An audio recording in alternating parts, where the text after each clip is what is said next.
آج کل ایک موضوع نہایت ہی موضوع بحث بنا ہوا ہے کہ حضرت شیخ الاسلام مفتی اعظم پاکستان مفتی محمد تقی عثمانی صاحب نے بٹ کوئن کے ناجائز ہونے کا فتویٰ دے دیا۔ اس پر آپ دیکھ رہے ہیں کہ فیس بک میں ہر کس و ناقص اور یہ کرائے کے یوٹیوبر فیس بکی دانشور الو پنجو للو پنجو اللہ تلنگا ہر قسم کے نمونے اٹھ کر مفتی صاحب پر بحث کر رہے ہیں، اس پر لکھ رہے ہیں، اس پر بوک رہے ہیں، باتیں کر رہے ہیں۔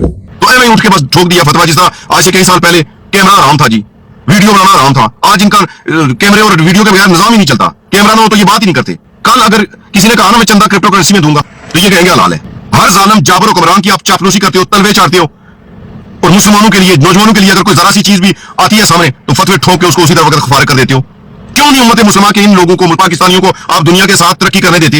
یہ اگر آج اسٹیٹ بینک اجازت دے دینا میزان بینک کی تو اتنا پیسہ اگر کاروبار کرو کرپٹو کرنسی میں تو اتنا فائدہ ہوگا، تو آپ نے فتویٰ ٹھوک دینا رات کوئی۔ اور افسوس مجھے یہ ہوا، اور یہ کلپ بنانے پر میں مجبور اس لیے بھی ہوا کہ ایک شخص جو بظاہر شریعت کا متبع ہے، مونچھیں نہیں ہے، داڑھی ہے، چشمہ لگا کر بکواس کر رہا ہے، مفتی صاحب کی شان کے خلاف اس کی زبان کتے کی طرح اتنی لمبی نکلی ہوئی ہے، اور وہ ایسی ایسی باتیں کر رہا ہے کہ یہ مفتی جو ہے بغیر سوچے فتویٰ دیتے ہیں، رات کو صبح اٹھتے ہیں اور فتویٰ دینا شروع کرتے ہیں، تحقیق نہیں ہوتی، بات کو نہیں سمجھتے، ماحول کو نہیں سمجھتے۔ 10 سال پہلے فتویٰ اور ہوتا ہے، 10 سال بعد اور ہوتا ہے، اور پھر اس نے کہا کہ فتوے ٹھوکتے ہیں۔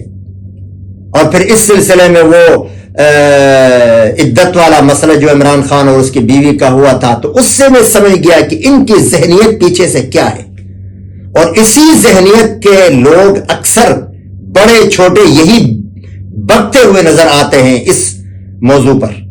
اس میں اکثریت ان کے بڑے بڑے لوگ وہی ہے، جس میں شہباز گل اور دوسرے گل اور یہ عمران خان جو وہاں بیٹھے بکواس کرتے علماء کے خلاف۔ یاد رکھیں علماء ہمارے سر کے تاج ہیں اور انبیاء کے وارث ہیں، اور علماء کی حیثیت اس وقت ایسی ہے جیسے بنی اسرائیل میں انبیاء کی ہوتی تھی، اور یہ میرے نبی کا فرمان ہے، علماء امتی کا انبیاء بنی اسرائیل۔ اس لیے قادیانی لوبی جو کہ ان کے پیچھے ان کا بڑا ہاتھ ہے، جنہوں نے اذانیں دلوائی تھی بے ٹائم اور فضول قسم کی اس طرح کی حرکات ان سے کرواتے ہیں، پیچھے وہی ہے، دراصل ان کے بیک میں وہی ہے، بلواتے وہ ہیں، پیسے وہ دیتے ہیں، بکواس یہ ہمارے اس طرح کی شکلوں والے لوگ بھی آ کر کرتے ہیں، بظاہر دیکھنے میں ماشاءاللہ باشرہ صوفی متبع سنت، لیکن ذہن میں دماغ میں گند بھرا ہوا ان کا۔ اور وہ بات بھی کس پر کرتے ہیں؟ مفتی اعظم پاکستان حضرت علامہ شیخ الاسلام مفتی محمد تقی عثمانی صاحب پر۔ میں کہتا ہوں تم جیسے ہزاروں فیس بک کی، ہزاروں یوٹیوبر، ہزاروں دانشور مفتی تقی عثمانی صاحب کی جوتی کے خاک کے برابر بھی نہیں ہو۔ تمہاری حیثیت کیا ہے تم مفتی صاحب پر بات کرو؟ پہلے تم ان کی حیثیت کو جانو، پہچانو۔ مفتی صاحب کی حیثیت صرف پاکستان کے حد تک مسلم نہیں ہے، پوری دنیا کے علماء ان کو مانتے ہیں، سر کا تاج مانتے ہیں۔ ٹھیک ہے، اگر کسی عالم کو اختلاف ہو اور علمی بنیاد پر وہ بحث کرے، مفتی صاحب سے اختلاف کرے تو حق بنتا ہے، ہم سمجھتے ہیں چلو کوئی علمی اختلاف ہوگا، اور ہوتا رہتا ہے۔ یہ اختلاف صحابہ کے دور میں بھی ہوا، بعد میں بھی ہوا، اب بھی ہوگا۔ لیکن چونکہ مفتی صاحب کی حیثیت ایسی ہے کہ جب وہ بات کرتے ہیں، کوئی فتویٰ دیتے ہیں، تو وہ حرف آخر سمجھا جاتا ہے۔ کسی کی جرأت نہیں ہوتی کہ وہ اس کے خلاف بات کرے یا مفتی صاحب کو چیلنج کرے۔ مفتی صاحب کا وہ مقام، عرب علماء ان کو مانتے ہیں، دنیا کے علماء مانتے ہیں، پاکستانی علماء بھی باوجود اس کے کہ بریلوی مسلک، اہل حدیث مسلک، سارے مسالک ہیں، لیکن مفتی صاحب کی بات کو چیلنج کرنے کی کسی میں جرأت نہیں ہے، کیونکہ اللہ تعالیٰ نے مفتی صاحب کو وہ مقام دیا ہے، علمی مقام، تحقیقی مقام، اور اسی طرح ہر اعتبار سے وہ مقام ہے کہ جس کو چیلنج کرنا کسی کے بس کی بات نہیں۔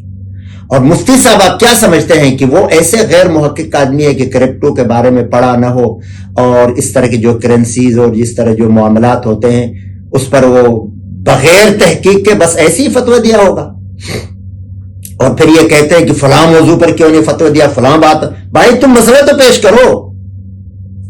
تم نے کوئی جج بنایا مفتی صاحب کو، کوئی وزیر اعظم بنائے جو ان سے اس انداز میں بات کرتے ہو، یا تو تم میں اتنی جرأت اور ایمان اور انسانیت ہو کہ مفتی صاحب کو اس مرتبے تک پہنچا، پھر مفتی صاحب سے پہنچو حضرت ہم نے آپ کی یہاں تک رسائی کرائی، اب حل کریں اس باتوں کا.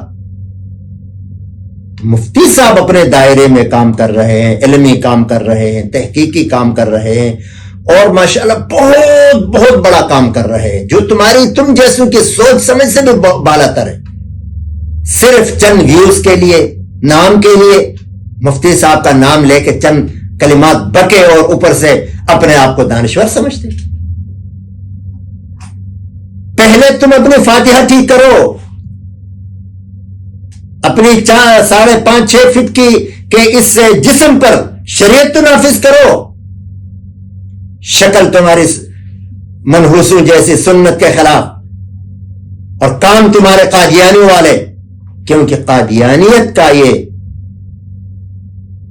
ان کی سوچ اور ان کا ٹارگٹ ہے کہ علماء کو اتنے بدنام کرو، اتنا بدنام کرو، اتنا بدنام کرو کہ ہر کس و ناقص اور ہر گلی کوچے کا کتا اٹھ کر ان کے اوپر بھونکنا شروع کرے. اور اس کے لیے ہماری ایک سیاسی جماعت نے بڑا کام کیا. جس کو دیکھو کسی عالم کے خلاف بک رہا ہے، جس کو دیکھو علماء کے خلاف بکواس کر رہا ہے، غلط ناموں سے پکار رہا ہے، بدتمیزی کر رہا ہے. یہ یاد رکھو، یاد رکھو، اللہ کی لاٹھی جب برسے گی نا تم پر، اور برس چکی ہے انشاءاللہ، بھگت رہے ہو تم، لیکن جب صحیح برسے گی تو پھر تم میں سے کوئی بھی بھونکنے کے لیے نہیں رہے گا. اللہ تعالیٰ نے 2 موقعوں پر خود انتقام کا وعدہ کیا ہے. ایک تو سود خوروں کے خلاف، فَإِن لَمْ تَفْعَلُوا فَأْذَنُوا بِحَرْبٍ مِّنَ اللَّهِ وَرَسُولِهِ، جو سود کھانے سے نہیں رکتے اللہ کی طرف سے اعلان جنگ ہے. اور دوسرے موقع پر فرمایا من عادى لي وليا فقد آذنته بالحرب، جس نے میرے ولی کے ساتھ دشمنی کی اس کے ساتھ میرا اعلان جنگ ہے. اور علماء کے اولیاء اللہ ہونے میں کوئی شک نہیں ہے. ٹھیک ہے چند گنہگار ہو سکتے ہیں، لیکن مفتی تقی صاحب جیسے حضرات، علماء کرام، اکثریت، ان کے اولیاء اللہ ہونے میں کوئی شک نہیں ہے، کوئی تردد نہیں ہے. اس لیے اپنی گندی زبانیں استعمال کرنے سے پہلے 10 نہیں، 100 نہیں، 1000 نہیں، لاکھ دفعہ سوچو تم کس کے خلاف بول رہے ہو. علمی میدان میں کوئی دلیل ہے تمہارے پاس جو مفتی صاحب کے خلاف بک بک کر رہے ہو ادھر چند ٹکے کی ادھر ادھر باتیں پڑھ کر؟ اور یہ جاہل صوفی چشمے لگا کر بڑے بڑے بکواس کر رہا ہے مفتی صاحب کے خلاف. کیا دلیل ہے تمہارے پاس؟ کیا علم ہے تمہارے پاس جو مفتی صاحب کے خلاف بکواس کر رہے؟ اس لیے اپنی حیثیت پہچانو، اسٹے ان یور اسکین، اپنے آپ کو پہچانو، اپنے حدود اربع کو ناپو، پھر اتنے بڑے عالم کے بارے میں بات کرو. تمہاری حیثیت تو مفتی صاحب کے شاگردوں میں جو 100 درجہ ہے اس جتنی بھی نہیں ہے یار. تم کس بنیاد پر مفتی صاحب پر بات کرتے ہو؟ مفتی صاحب نے یقیناً تحقیق کی ہے، مفتی صاحب کی ٹیم ہے، علماء ہیں، شاگرد ہیں، دارالافتاء ہے. یہ کہنا کہ بس رات کو سوئے اور صبح فتویٰ دیا، ایسا نہیں ہوتا ہے.